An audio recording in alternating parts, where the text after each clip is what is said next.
పొగాకు మద్దతు ధరకు సంబంధించి అలాగే పొగాకు రైతుల సమస్యలకు సంబంధించి పొగాకు రైతులతో డిస్కస్ చేయడానికి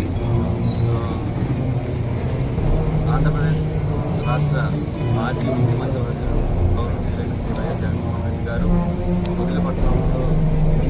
పొదిలిలోని ఈ టొబాకో బోర్డు సెంటర్ని విజిట్ చేయడం జరిగింది.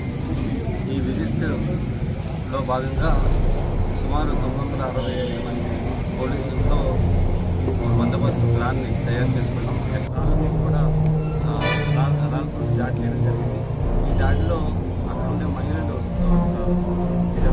ఒక మేల్ పర్సన్ కూడా ఇంజూర్ అయ్యారు.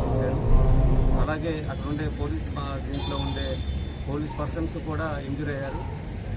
మన డిఎస్పీ దర్శి గారి పైన కూడా చెప్పుతో పడడం జరిగింది. సో వీళ్ళందరినీ కూడా ఐడెంటిఫై చేశాము.